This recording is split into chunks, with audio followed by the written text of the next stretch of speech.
ప్రదీప్ రావత్ మృతి వార్త విని ప్రభాస్ షాక్ అయినట్లుగా తెలుస్తోంది. రావత్తో అనుబంధాన్ని తలుచుకొని ఎమోషనల్ అయ్యాడు రెబల్ స్టార్. ప్రభాస్తో కలిసి ఛత్రపతిలో నటించాడు ప్రదీప్ రావత్. మనందరికీ తెలిసిందే ఆ సినిమాలో ఆయన క్యారెక్టర్ ఎంత పాపులర్ అయింది అనేది.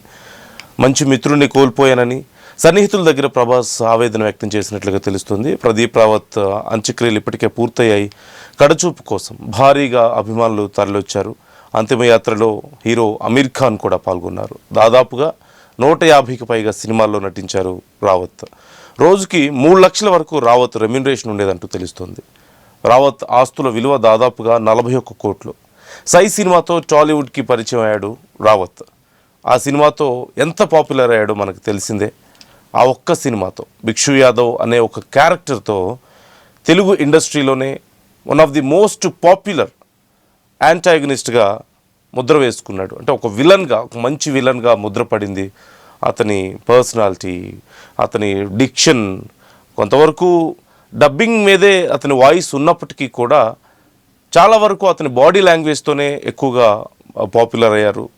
ఈ నేపథ్యంలో ప్రభాస్తో ఛత్రపతిలో చేయడం మనం చూసాం. ఆ క్యారెక్టర్ కూడా చాలా పాపులర్ అయింది. రాజ్ బిహారీ పేరుతో ఒక మంచి క్యారెక్టర్ చేశారు. అందులో ఉండేటువంటి యాక్షన్ సీక్వెన్స్ కానీ, సెకండ్ హాఫ్ డ్రామా కానీ చాలా బాగా సక్సెస్ అవ్వడం, ఆ తర్వాత మరిన్ని మంచి ఆఫర్స్ రావడం, చాలా సినిమాలు వరుసగా చేసుకుంటూ పోయారు. ఇప్పుడు ఆయన లేరన్న వార్త ఆయన అభిమానులకి ఖచ్చితంగా చాలా కఠినంగానే ఉంటుంది. ఈ నేపథ్యంలో ప్రభాస్ ఈ విషయాన్ని గుర్తు చేసుకొని అతనితో ఉన్నటువంటి తన అనుబంధాన్ని గుర్తు చేసుకున్నారు. ఆ ఎక్స్పీరియన్స్ని, వర్క్ ఎక్స్పీరియన్స్ని గుర్తు చేసుకున్నట్లుగా తెలుస్తుంది మనకి.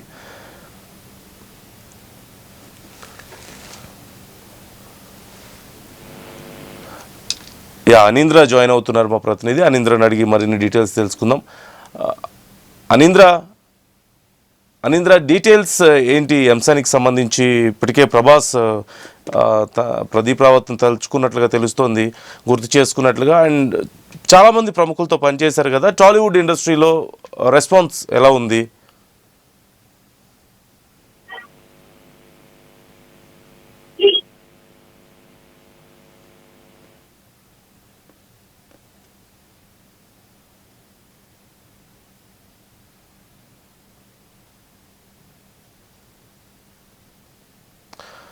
అనీంద్ర, నా వాయిస్ వినిపిస్తుందా మీకు?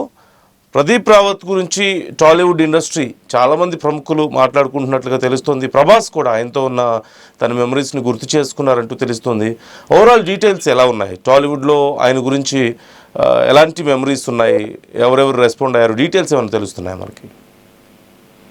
నందు ప్రదీప్ రావత్ మరణ వార్త విన్న వెంటనే టాలీవుడ్ అంతా కూడా షాక్ అయ్యారు. ఎందుకంటే టాలీవుడ్ ఇండస్ట్రీలో కూడా తన విలనిజంతో ఒక ప్రత్యేకమైన ముద్రను వేశారు ప్రదీప్ రావత్ ఈ సడన్ గా మరణించారు అనే ఈ వార్త తెలియగానే ప్రముఖులంతా అటు రాజమౌళి నుంచి ప్రభాస్ దగ్గర వరకు అందరూ కూడా షాక్ అయ్యారు. ఎందుకంటే స్కై మూవీతోనే ఆయన ఇక్కడ తెలుగు తెరకు అరంగేట్రం జరిగింది. రాజమౌళి ఎస్పెషల్లీ లగాన్ మూవీ చూసిన తర్వాత ఆయన మేనేజర్ ని ముంబైకి పంపించి అక్కడ నుంచి తనను తీసుకొచ్చి సై మూవీలో ఆ భిక్షు యాదవ్ క్యారెక్టర్ తో ఆయన పరిచయం చేశారు. అప్పుడు ఆ క్యారెక్టర్, ఆ విలనిజం చూసిన తర్వాత అందరూ కూడా ఒక క్యారెక్టర్ చూసి భయభ్రాంతులకు గురైనటువంటి యాక్టింగ్ ఆయన చేశారు. అప్పుడు ఆ క్యారెక్టర్ లో గుర్తుండిపోయింది. దాదాపు 100 కోట్ల కలెక్షన్ వచ్చిన ఫస్ట్ మూవీ. సో 100 కోట్ల కలెక్షన్ తెచ్చినటువంటి విలన్ అంటూ కూడా ఆయన మీద తన ప్రత్యేకమైన ముద్ర పడింది. సో అలాగే ఇప్పుడు అటు AP deputy CM Pawan Kalyan కూడా సంతాపం తెలియజేశారు. సో సర్దార్ గబ్బర్ సింగ్ అండ్ ఇంకా కాటమరాయుడు సినిమాల్లో కూడా విలన్ గా చేశారు. స్టార్ హీరోస్, తెలుగులో ఉన్నటువంటి స్టార్ హీరోస్ అందరితో ఆల్మోస్ట్ హిట్ సినిమాలు అన్నింటిలో కూడా ఆయన చేసిన క్యారెక్టర్స్, ఆయనకు సంబంధించినటువంటి మెమరీస్ అన్ని కూడా ఇప్పుడు అంతా కూడా ఒక్కసారి గుర్తు చేసుకుంటున్నారు. అంతా కూడా ఈ వార్త విని అంతా షాక్ అయిన పరిస్థితి. సో అంతా సంతాపం తెలియజేస్తున్నారు.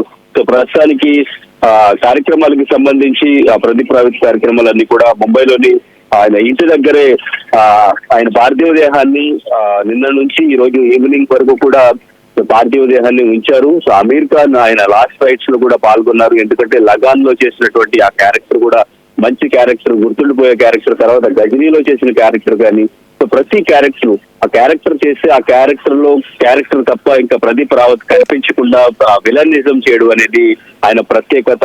అంతేకాదు కామెడీ కూడా కామెడీ క్యారెక్టర్స్ కూడా చేయడం జరిగింది ప్రదీప్ రావత్. ఓయి సినిమాలో ఆ భిక్ష యాదవ్ క్యారెక్టర్ ని కొంచెం స్కూప్ లాగా చేస్తూ అదే క్యారెక్టర్ ని చేస్తూ ఓయిలో చేశారు. తర్వాత నేను శైలజ సినిమాలో కూడా ఆయన ఒక లవర్ బాయ్ లాగా ఒక క్యారెక్టర్ కూడా చేశారు. ఆ క్యారెక్టర్ కూడా అందరినీ కూడా ఆకట్టుకున్నటువంటి సిచ్యువేషన్. అయితే ఇప్పుడు ప్రస్తుతానికి ప్రదీప్ రావత్ కి సంబంధించి తన పర్సనల్ లైఫ్ కి సంబంధించి ఒక డిస్కషన్, గతంలో ఆయన ఇచ్చినటువంటి ఒక ఇంటర్వ్యూకి సంబంధించి కొన్ని అంశాలు ఇప్పుడు సోషల్ మీడియాలో వైరల్ అవుతున్నాయి. సో అంతా కూడా దాని గురించి ఒక్కసారి డిస్కషన్ చేస్తున్న పరిస్థితి. సో అయితే ఇప్పుడు తన పర్సనల్ లైఫ్ కి సంబంధించి సో తన వైవాహిక జీవితం ఏదైతే ఉందో అది కూడా చాలా కలహాలతో కూడుకుంది. అతనికి 2 సార్లు పెళ్ళయింది. పెళ్ళయ్యాక అతని మొదటి భార్య అతనిపై తీవ్రమైనటువంటి ఆరోపణలు చేయడంతో 5.5 నెలల్లోనే వారిద్దరికి విడాకులు కూడా అయినాయి. అతని మొదటి భార్య పేరు వివరాలు తెలియకపోయినప్పటికీ కూడా గతంలో ఒక ఇంటర్వ్యూలో తన ఫస్ట్ భార్యతో విడాకులు తీసుకోవడానికి కారణాలు ప్రదీప్ రావత్ చెప్పుకొచ్చారు. సో ఇప్పుడు ఆ కామెంట్స్ అన్ని కూడా వైరల్ అవుతున్నాయి. సో ఆ ఇంటర్వ్యూలో ప్రదీప్ రావత్ మాట్లాడుతూ నా భార్య గర్భవతిగా ఉంది, ఆమె కడుపులో నా బిడ్డ ఉంది, నా నుండి డబ్బు ఎలా రాబట్టుకోవాలని ఆలోచిస్తూ ఆమె నా కుటుంబం పైన పోలీసులకు ఫిర్యాదు చేసింది. ఆ సమయంలో సెక్షన్ 498A కింద చాలా గందరగోళం జరిగింది. మద్యం సేవించి మా కూతుర్ని నేనే చంపానని ఆమె కుటుంబం నాపై ఆరోపణలు చేసింది. ఆ కేసు 4 రోజుల్లోనే క్లోజ్ అయింది. ఆమె వేరొకరితో ప్రేమలో పడి అతన్ని పెళ్లి చేసుకుంది. తర్వాత ఆమె మా లాయర్ వద్దకు వచ్చి అన్ని విషయాలు కూడా చెప్పారు. దీంతో ఆ కేసు అనేది తొందరగా క్లోజ్ అయిందంటూ కూడా ఆయన చెప్పుకొచ్చారు. మొదటి వివాహ జీవితం విచ్ఛిన్నం కావడంతో చాలా సంవత్సరాల పాటు ప్రదీప్ రావత్ ఒంటరిగా ఉన్నారు. తర్వాత దక్షిణాదికి చెందినటువంటి కళ్యాణి అనే మహిళను రెండో పెళ్లి చేసుకున్నారు.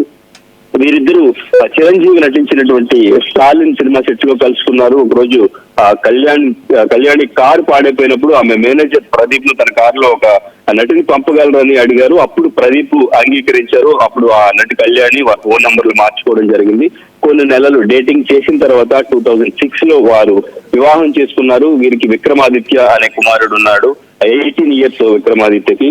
సో ఇప్పుడు ప్రదీప్ రావత్ కి సంబంధించిన ఆస్తి వివరాలు కూడా బాగా వైరల్ గా అవుతున్నాయి. దాదాపు 2 లక్షల నుంచి 3 లక్షలు రెమ్యునరేషన్ తీసుకున్న విలన్ గా తన విలక్షణమైనటువంటి నటనతో అందరినీ ఆకట్టుకున్నారు. ఆయన ఆస్తి 150 పైగా సినిమాలు నటించారు. ఆయన ఆస్తి దాదాపు 41 కోట్లు విలువైన ఆస్తులు ఆయనకు ఉన్నట్టు కూడా తెలుస్తుంది. సినిమా రంగంలో అత్యధిక డిమాండ్ ఉన్న విలన్లలో ఒకరిగా పేరుగాంచినటువంటి ప్రదీప్ రావత్ రోజుకి 2-3 లక్షల వరకు కూడా భారీ రెమ్యునరేషన్ తీసుకునేవారు. సినీ రంగానికి చెందినటువంటి ఈ సమాచారం ప్రకారం తన కష్టార్జితంతోనే సినీ ఇండస్ట్రీలో ఒక ప్రత్యేక స్థానాన్ని సుస్థిరం చేసుకోవడంతో పాటు ఆర్థికంగా కూడా ఎంతో ఉన్నత స్థాయికి చేరుకున్నారు. అయితే ఇంకా తర్వాత ఇప్పుడు ఎవరెవరైతే యాక్ట్ చేశారో ప్రదీప్ రావత్ తో వాళ్ళందరూ కూడా నివాళులు అర్పిస్తున్నారు. తను లాస్ట్ గా ప్రదీప్ రావత్ యాక్ట్ చేసినటువంటి గాయపడ్డ సింహం మూవీ లాస్ట్ గా మనం తెలుగులో చూసాం. అందులో కూడా అక్కడ భిక్షుదాస్ అని కూడా క్యారెక్టర్ ని డిజైన్ చేశారు. ఆ టీవీతో డైరెక్టర్ శ్రీనివాస్ కశ్యప్ కూడా మాట్లాడారు. ఆయన షూటింగ్ లో చాలా యాక్టివ్ గా ఉండేవారు, చాలా జోగ్యల్ గా ఉండేవారు. ఆ ఫిట్నెస్ గురించి ఎస్పెషల్లీ లాస్ట్ ఇయరే షూటింగ్ చేసాం. ఫిట్నెస్ గురించి ఎస్పెషల్లీ స్టెరాయిడ్స్ లాంటివి ఏవి వాడకుండా మనం మంచి ఫుడ్ తీసుకుని హెల్దీ ఉండాలి, ఫిట్ గా ఉండాలి అని చెప్పేసి డైలీ చెప్తా ఉండేవారు. మన షూటింగ్ టైంలో కూడా ఆయనకి హెల్త్ ఇష్యూ ఉంది, ఇలా క్యాన్సర్ అనేది బ్లడ్ క్యాన్సర్ అనేది ఉంది. ఆయనకి 4 years నుంచి ఆ బ్లడ్ క్యాన్సర్ తో పోరాటం చేస్తున్నారు. బట్ ఈ షూటింగ్ లో ఎక్కడ కూడా ఆయనలో ఎటువంటి డిఫరెన్స్ లేదు. చాలా ఫిట్ గా చాలా యాక్టివ్ గా ఉండేవారు. షూటింగ్ కి ముంబై నుంచి ఎప్పుడు కాల్ షీట్ ఉంటే అప్పుడు ముంబై నుంచి ఇక్కడికి వచ్చి షూటింగ్ ఫినిష్ చేసుకుని మళ్ళీ వాపస్ అక్కడికి వెళ్ళిపోతూ ఉండేవారు. ఆ స్క్రిప్ట్ ఏదైనా కానీ మనం చెప్పిన వెంటనే అంటే చెప్పిన తెలుగు అర్థం కాదు, తెలుగు మాట్లాడడం కూడా ఆయనకి తెలుగు రాదు. బట్ ఇక్కడ డైరెక్టర్స్ అందరూ కూడా ఎలా అయితే నెరేట్ చేస్తారో అది మొత్తం కూడా అర్థం చేసుకుని ఆ ఎక్స్ప్రెషన్స్ తో ఆయన విలనిజం అంతా కూడా పండించి ఒక టాప్ మోస్ట్ విలన్ గా ఆయన ఇక్కడ ఫేమస్ అయ్యారు. తెలుగు వాళ్ళంతా కూడా ఓన్ చేసుకున్న ప్రదీప్ రావత్ ఈ రోజు మన మధ్య లేకపోవడం అనేది చాలా బాధాకరం అంటూ కూడా సోషల్ మీడియా మొత్తం కూడా సినీ సెలబ్రిటీస్ అంతా కూడా సంతాపం వ్యక్తం చేస్తున్న పరిస్థితి కూడా. రైట్. Thank you Anindra. ఖచ్చితంగా ఒక మంచి ఆర్టిస్ట్ని కోల్పోయాం. ఆయన ఛత్రపతిలో చేసినటువంటి క్యారెక్టర్ కానీ, అలాగే సై మూవీతో ఆయన ఇంట్రడ్యూస్ అయినటువంటి క్యారెక్టర్ కానీ, ఆ తర్వాత గజనీలో కూడా మనం మంచి రోల్ చూసాం. హిందీ గజనీలో చాలా మంచి రోల్ చూసాం. అక్కడ చాలా పాపులర్ అయ్యారు ఆ రోల్తో, ఆ డ్యూయల్ రోల్తో. తెలుగు, తమిళ్లోను అలాగే హిందీలోను చాలా మంచి మంచి సినిమాలు చేశారు. ఈవెన్ కామెడీని కూడా చాలా బాగా చేయగలిగినటువంటి ఒక ఆర్టిస్ట్గా మంచి పేరు ఉంది. తర్వాత ఆయన ఆరోగ్యం క్షీణించడం, అలాగే ఫ్యామిలీ ఇష్యూస్ కూడా ఆయన కొంత కృంగదీశాయంటూ తెలుస్తుంది. ఈ నేపథ్యంలోనే పెద్ద వయసు కాకపోయినప్పటికీ ఆయన త్వరగా తుది శ్వాస విడిచారు. సో ఇప్పటికే టాలీవుడ్లో ఈ అంశాన్ని గురించి చాలామంది చర్చించుకుంటున్నారు. ఆయన చేసిన రోల్స్ని గుర్తు చేసుకుంటున్నారు, ఆయనతో ఉన్న ఎక్స్పీరియన్సెస్ని పంచుకుంటున్నారు. సో మీరు కూడా ఆయన గురించి చెప్పగానే మీకు ఏ రోల్ గుర్తొస్తుంది, ఆయన సినిమాల్లో మీకు ఏ రోల్ అంటే బాగా ఇష్టం, మీరు కామెంట్ చేయొచ్చు. మీ ఒపీనియన్స్ని మాతో షేర్ చేసుకోవచ్చు.